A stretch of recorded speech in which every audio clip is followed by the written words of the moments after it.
Quando me preparei para a primeira comunhão, achei que o maior desafio seria decorar as orações. Mas naquela noite, enquanto a vila dormia sob o peso da lua cheia, eu vi meu pai se transformar. Naquela época, ninguém falava o nome dele, nem os padres, nem as freiras, nem meu pai, mas toda vez que a lua cheia surgia, alguém sumia em Canudos Velho. Eu só tinha 9 anos. Estava me preparando para a primeira comunhão, quando descobri que a igreja escondia mais do que santos.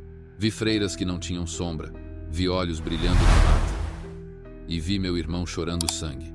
Mas o pior foi quando vi meu pai se transformar. Essa é a história que a igreja tentou apagar, e que ninguém teve coragem de contar. Meu nome é Bento Andrade, e sou o último vivo da minha família.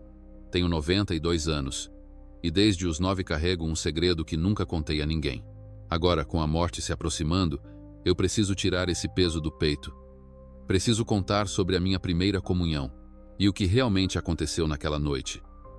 Em 1909, em Canudos Velho, sertão da Bahia. Naquela época, a vida era dura e silenciosa. As famílias viviam com pouco, mas com honra. As mulheres costuravam, cozinhavam no fogão a lenha e rezavam sem cessar. Os homens trabalhavam na roça ou no curtume, e o respeito ao padre era maior que ao próprio coronel. A igreja ditava as regras, e a primeira comunhão era mais que um sacramento.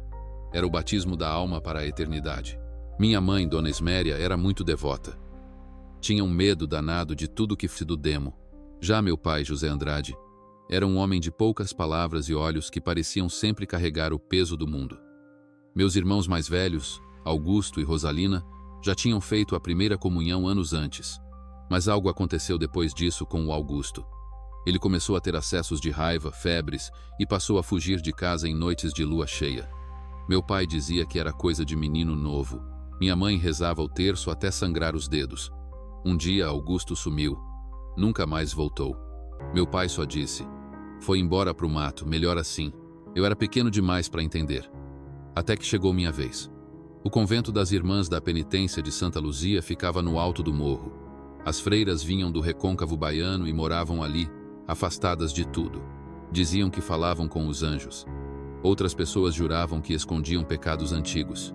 Quando começaram as aulas de catecismo, eu vi com meus próprios olhos. Elas não pisavam sombra. Quando passavam ao sol, suas vestes pareciam flutuar. Era ali que tudo ia começar, e onde minha inocência ia terminar. O sino da igreja de São Lázaro badalou às 6 em ponto. Era a primeira aula de catecismo, e minha mãe me vestiu como se eu fosse para a missa de domingo. Camisa branca engomada, calça de sarja e um cordão de São Bento no pescoço. Disse que aquilo ia me proteger do mal. Eu não entendi por quê, mas obedeci. Subi a ladeira empoeirada com o sol queimando as costas e o medo queimando por dentro. As outras crianças iam caladas. Ninguém brincava, ninguém sorria. Parecia que todo mundo já sabia o que nos esperava lá em cima. Cada passo que eu dava era como se o chão me puxasse para trás, como se até a terra tentasse me avisar: "Volte." A porta da capela estava entreaberta. Lá dentro, as freiras estavam alinhadas como estátuas, imóveis, de olhos fechados. Ao centro, Irmã Maria da Graça, a mais velha de todas, segurava um crucifixo de ferro. Quando ela abriu os olhos, parecia que enxergava por dentro da gente. Ela olhou direto para mim e disse: "Bento Andrade, você é especial." Meus pés congelaram. Eu não sabia como ela sabia meu nome. Nem sabia o que ela queria dizer com aquilo. Os outros meninos se afastaram de mim como se eu tivesse lepra. Era como se naquele momento um selo tivesse sido quebrado e algo invisível tivesse sido marcado em mim. Senti um calafrio subir pela espinha. As aulas começaram com orações, leitura de versículos e histórias de santos mártires. Mas logo os ensinamentos ficaram estranhos. Falavam de provações da carne, de bestas que testavam a fé dos inocentes, de homens que deixavam de ser homens nas noites de lua cheia. Uma freira recitou em latim um trecho que até hoje me arrepia: "Bestia inter homines ambulat, carnem filii comedet, sanguinem bibet, sed fides eius conteret." A besta anda entre os homens, comerá a carne do filho, beberá o sangue, mas a fé o destruirá. Aquilo me gelou até os ossos. Eu não sabia o que significava, mas minha pele arrepiava cada vez que aquelas palavras eram ditas. Eu vi algumas freiras se entreolharem como se guardassem um segredo maior do que a própria fé. Na terceira semana, começaram os desaparecimentos. Primeiro foi Zeca, um menino magro de pés rachados. Disseram que ele se perdeu no mato. Depois foi Luísa, minha vizinha. Achamos só o vestido dela, rasgado e sujo de sangue, perto do açude. A vila entrou em pânico, mas as freiras diziam que era castigo divino, que precisávamos rezar mais. Minha mãe começou a dormir com um crucifixo debaixo do travesseiro. Meu pai ficou ainda mais calado. Na quarta semana, a freira mais jovem, irmã Anunciação, veio até mim durante a oração. Segurou meu ombro com força e sussurrou no meu ouvido: "Ele está te vigiando. Você é o próximo." Eu travei. E pela primeira vez senti o cheiro dele. Era um cheiro de carne crua e enxofre. Não tinha mais como negar. Algo estava me caçando. E tudo começava com a comunhão. Quando voltei para casa naquela noite, minha mãe me olhou com os olhos cheios d'água. Meu pai não disse nada. Só bateu a porta e foi para o quintal, no escuro. Aquela noite foi longa. Eu me encolhi no quarto, abraçado ao cordão de São Bento. Mas mesmo assim, não consegui dormir. Naquela madrugada, eu escutei passos em volta da casa. Não era gente. Era mais pesado, como se um animal andasse em duas pernas. O telhado rangeu. Os galos se calaram. E então eu ouvi um rosnado, do lado de fora da janela.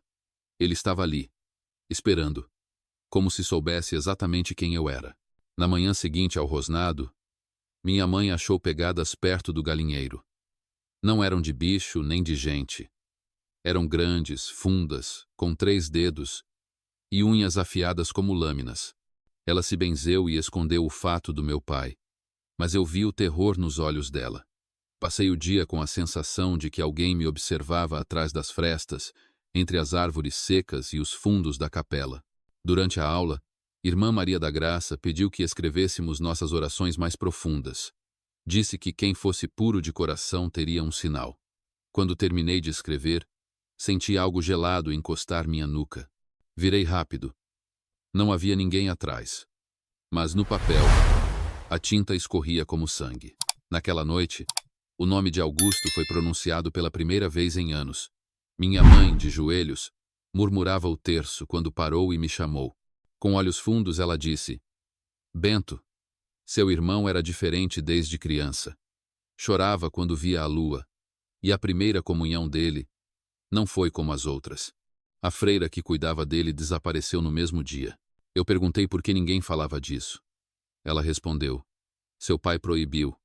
Disse que, se falássemos, atraíamos a besta. Mas a besta já estava ali, no nosso sangue." Meu estômago se revirou. Aquilo era mais do que superstição.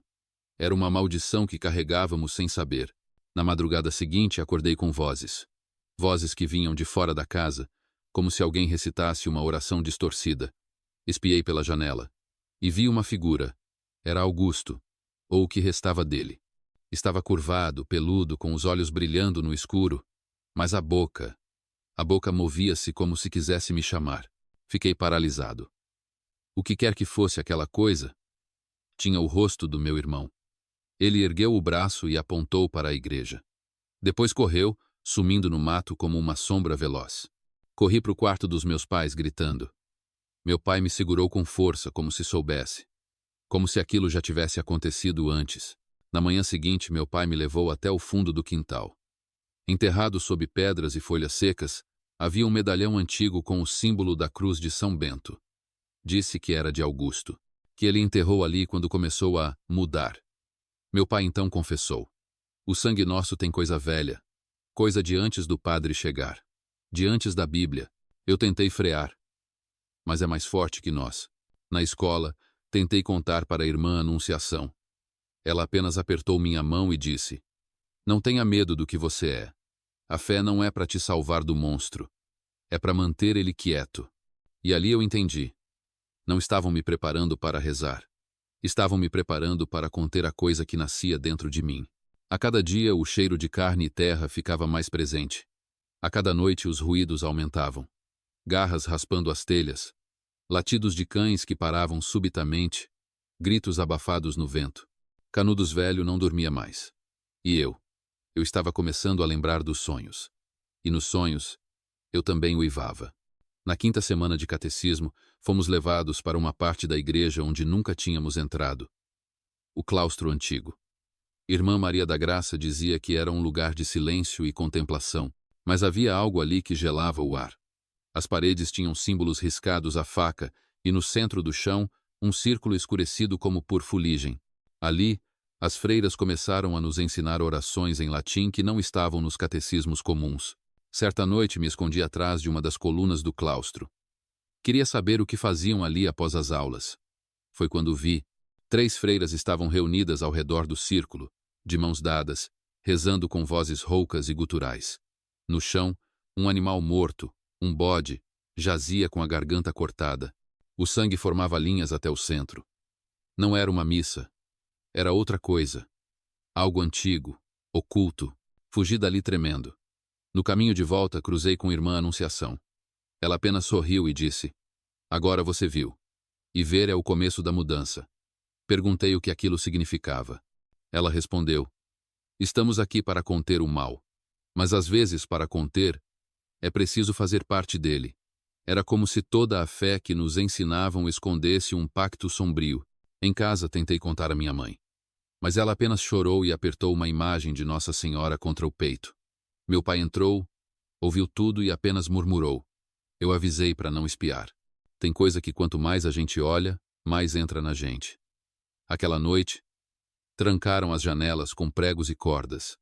E mesmo assim, ouvimos arranhões do lado de fora, como se unhas raspassem a madeira tentando entrar. No dia seguinte, fomos chamados individualmente à sacristia. Um por um, cada criança voltava com os olhos baixos e as mãos tremendo. Quando chegou minha vez, irmã Maria da Graça me fez ajoelhar. Segurou minha cabeça com as 2 mãos e recitou um cântico em voz baixa. Quando abri os olhos, estavam completamente negros. Senti uma dor de cabeça profunda. E ouvi, dentro da minha mente, uma voz que não era dela. Você vai carregar a marca. Depois disso, começaram os pesadelos. Eu andava pela vila, mas tudo estava deserto. As casas queimadas. As cruzes da igreja viradas ao contrário. E eu, coberto de sangue, uivando diante da lua. Cada manhã era mais difícil distinguir o sonho da realidade. As unhas começaram a crescer rápido. O paladar mudava. O cheiro de carne crua me dava fome. Uma madrugada, me vi em pé diante do espelho. Não lembrava de ter acordado. Meus olhos estavam vermelhos. O cordão de São Bento queimado no peito. E atrás de mim, vi um vulto peludo, alto, com dentes à mostra.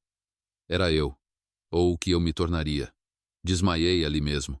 Ao acordar, minha mãe me olhava com piedade e medo. Ela confessou: "Você é o último." Augusto não resistiu.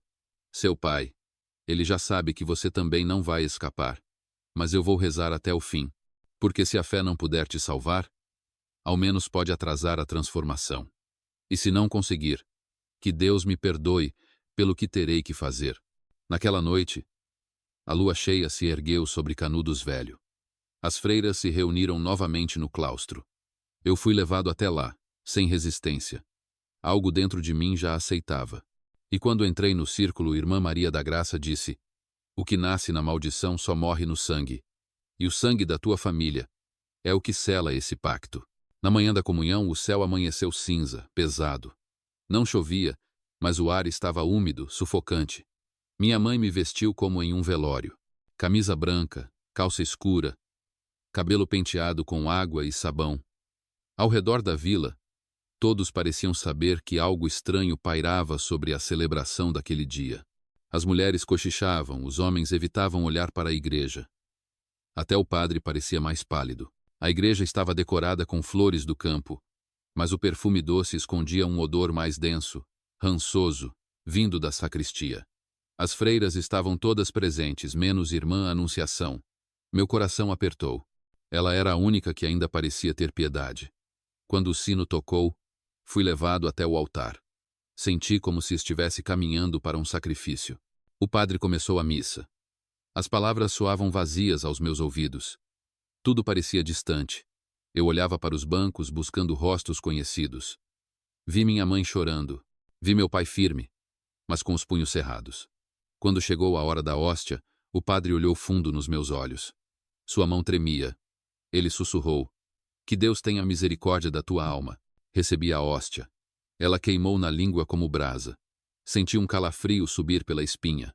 Os olhos se fecharam sozinhos. E ali, diante do altar, eu vi a floresta. Vi Augusto. Vi o mesmo círculo de fogo que as freiras traçavam no claustro. E vi o meu reflexo, com garras, dentes e olhos de fera. Abri os olhos com um grito. A igreja caiu em silêncio. O padre tentou me acalmar.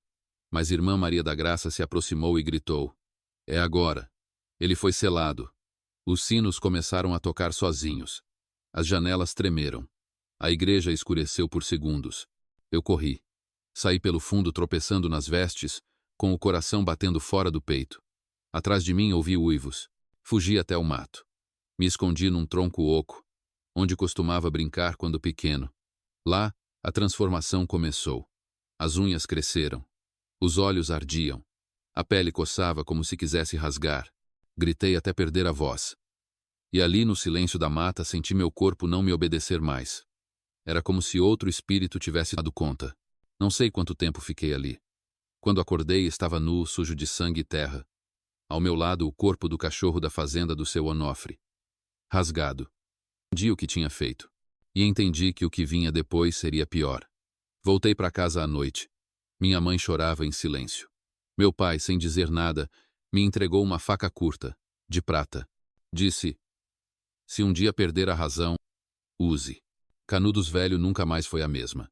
Na semana seguinte, uma criança sumiu. Depois outra. As freiras fecharam o convento. Irmã Maria da Graça desapareceu. Dizem que fugiu. Eu sei que ela cumpriu o pacto e desapareceu como todos os outros. E eu, com a marca no peito, segui vivendo, esperando a próxima lua. O tempo passou e eu comecei a sentir que havia duas pessoas dentro de mim. Uma era o menino que ainda gostava de desenhar com carvão nas pedras do quintal. A outra era a coisa que sonhava com carne e chorava quando via a lua. Não era só um instinto. Era uma presença viva, sombria, que sussurrava em minha mente cada vez mais forte: "Deixe-me sair." Meu pai deixou de dormir dentro de casa. Armava uma rede no alpendre, sempre com a faca de prata por perto. Minha mãe quase não falava. Passava os dias fazendo promessas, e os olhos fundos mostravam que ela já sabia que me perderia, como perdeu Augusto. Só que desta vez, ela não rezava para salvar a alma. Rezava para que eu não matasse ninguém. Numa dessas noites, tive um sonho. Estava preso numa cova funda, com a terra se movendo sobre mim, como se estivesse viva. Lá em cima, vi as freiras reunidas, de mãos dadas, cantavam uma canção em latim. E entre elas, vi irmã Anunciação, mas com olhos de fera. Ela olhou para mim e disse: "Você não é o último. Você é o primeiro de muitos." Acordei com o corpo em suor e as mãos ensanguentadas. Tinha arranhado a parede do quarto como se estivesse tentando sair de uma jaula. Meu pai me encontrou naquela manhã com os olhos vermelhos e me jogou um balde de água fria. Disse: "Se quiser viver como homem, vai ter que aprender a conter o bicho." Ele me levou até um velho do povoado chamado Seu Cândido, um eremita que vivia no meio do mato, conhecido por curar feridas que a medicina não tocava. Seu Cândido me olhou por um tempo, em silêncio. Depois disse: "Isso aí não é doença, é herança. E herança maldita a gente não cura. A gente doma, ou morre com ela." Ele preparou um chá amargo com raízes que queimavam a garganta. Mandou eu jejuar, rezar e dormir no chão por 7 noites. Disse que o espírito precisava ser dobrado. No 5º dia, tive um delírio. Vi meu irmão Augusto com metade do rosto devorado, dizendo: "Você tem que matar o pai. É ele que guarda o pacto." Voltei para casa com a cabeça pesada e o coração em pedaços. Meu pai me olhava como se já soubesse o que eu tinha visto. À noite ele veio até mim, me entregou novamente a faca de prata e disse: "Quando a hora chegar, você vai entender o que precisa ser feito. E se for eu o monstro, não hesite. A pior morte é a do arrependido." No domingo seguinte, a vila amanheceu em pânico. Um boi foi encontrado estraçalhado, com marcas de garras nos ossos. As crianças foram proibidas de sair à noite. E a cada lua cheia, eu sentia a coisa dentro de mim sorrindo. Sabia que era só uma questão de tempo e que aquela maldição tinha raízes mais fundas do que imaginei. Na véspera da próxima lua cheia, minha mãe me acordou no meio da noite. Estava pálida, com as mãos trêmulas, segurando o terço com tanta força que os dedos sangravam. Disse que irmã Anunciação tinha sido vista vagando pela estrada velha, coberta de lama e sussurrando em latim. O povo dizia que ela estava possuída, mas minha mãe sabia a verdade. Ela tinha voado para buscar o que foi prometido. Meu pai não disse uma palavra. Apenas colocou a faca de prata na cintura, prendeu o velho crucifixo no pescoço e saiu de casa. Eu segui. Caminhamos juntos até a mata. Não trocamos uma palavra, mas no fundo, eu sabia. Aquela era a noite em que tudo se resolveria. A noite em que um de nós não voltaria. A lua apareceu, cheia, vermelha como sangue fresco. No centro do terreiro antigo, onde outrora se realizavam os rituais das freiras, meu pai parou, tirou o chapéu, ajoelhou e disse: "Me perdoe, meu filho. Eu tentei te proteger, mas fui eu quem trouxe isso para nossa casa. Eu fiz o pacto para salvar Augusto, para salvar você, mas a besta não aceita barganha." Antes que eu pudesse reagir, ele começou a mudar. Os ossos estalaram. Os olhos ficaram amarelos. A pele rasgou. O homem que me criou deu lugar à criatura. Um lobisomem de pelos escuros, com garras longas e dentes de navalha. E ele me atacou. Lutei com tudo que tinha. Lembrei do que seu Cândido ensinou. Usei a fé como escudo, a dor como força. A faca de prata tremia na minha mão. Consegui atingir o peito da criatura. Um uivo ensurdecedor ecoou por toda a mata. O corpo caiu. Quando se transformou de novo em homem, vi os olhos do meu pai cheios de lágrimas. Sussurrou: "Você é forte. Agora corre. Some. Some para sempre." Eu corri. Fugi de Canudos Velho naquela noite. Nunca mais voltei. A vila apagou meu nome como se eu nunca tivesse existido. As freiras desapareceram. A igreja foi abandonada. E a maldição, enterrada com meu pai. Mas ela não morreu. Por anos, lutei contra o que restou em mim. Tive recaídas. Me escondi em florestas, dormi em cavernas, evitei a lua. Nunca me casei. Nunca tive filhos. Tive medo de passar adiante o mal que herdei. Mas agora, aos 92, sinto que está chegando a hora. Meu corpo enfraquece, mas o espírito lobo ainda sussurra. E se você está ouvindo isso agora, é porque a lua voltou a chamar. E talvez, só talvez, o sangue dos Andrade ainda corra em alguém que lê essas palavras. Se for você, fuja. Fuja antes da próxima lua.